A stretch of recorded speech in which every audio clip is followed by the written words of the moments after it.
Santapan Harian Selasa 4 November 2025.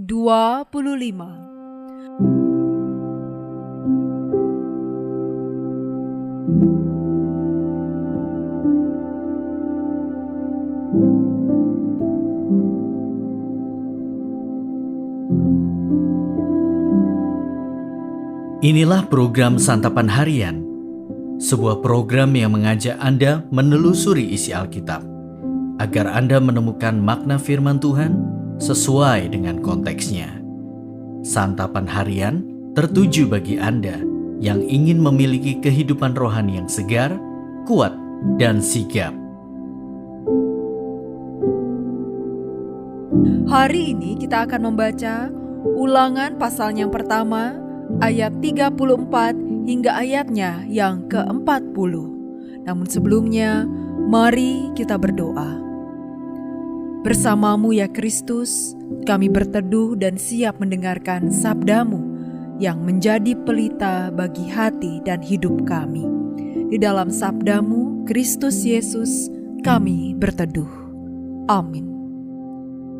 Ulangan 1 ayat 34-40. Ketika Tuhan mendengar suara keluhanmu itu, ia menjadi murka dan bersumpah, tidak seorang pun dari orang-orang ini, generasi yang jahat ini akan melihat negeri yang baik, yang kujanjikan dengan sumpah untuk diberikan kepada nenek moyangmu.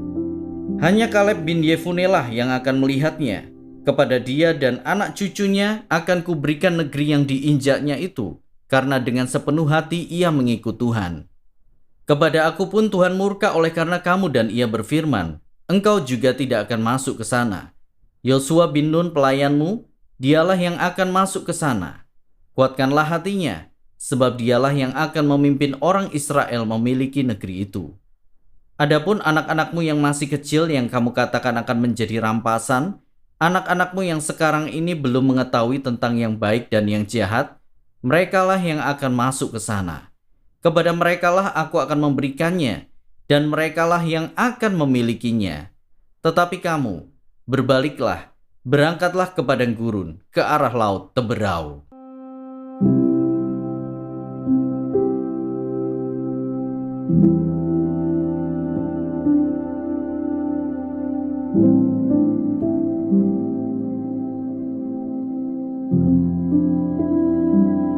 Sahabat Santapan Harian, Musa menggambarkan betapa beratnya hukuman atas kejahatan meragukan Tuhan. 10 pengintai yang menyebarkan hoaks kepada bangsa Israel telah mati di padang gurun. Begitu pula jutaan orang yang menyetujui mereka. Hanya Kaleb bin Yefune dan Yosua bin Nun yang boleh masuk ke tanah perjanjian. Lalu, mengapa Musa juga tidak diizinkan Allah? Satu kesalahan didapati pada Musa. Di Meriba, dekat Kadesh, ia memukul sebuah gunung batu supaya mengeluarkan air. Padahal Tuhan menyuruhnya berfirman kepada batu itu. Kita mungkin berpikir hukuman Musa terlalu berat untuk kesalahan sekecil itu.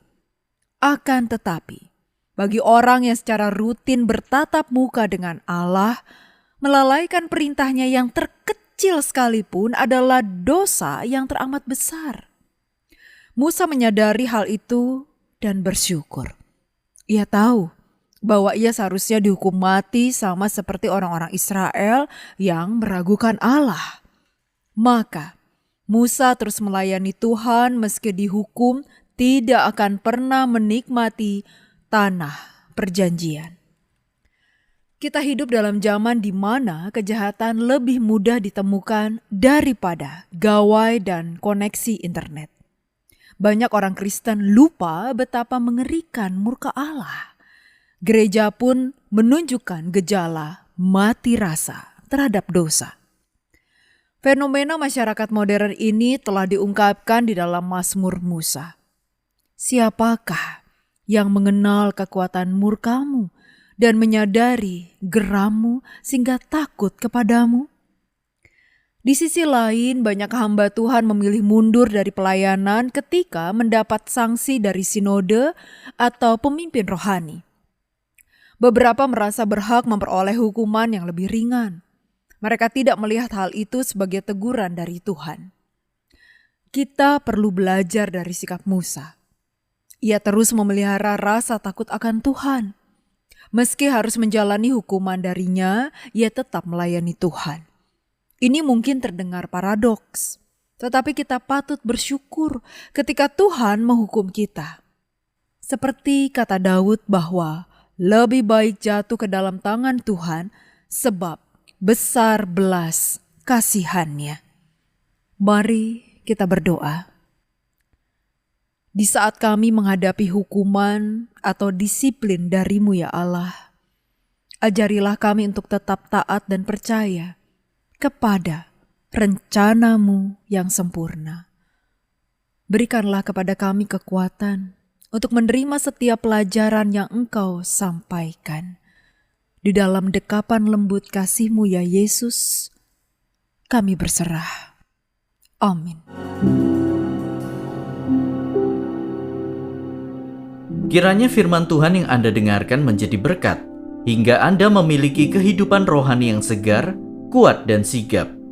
Jika Anda menginginkan buku santapan harian, silakan kirimkan nama, alamat lengkap, dan kode pos beserta nama radio yang Anda dengarkan ke nomor 0811 9910 377.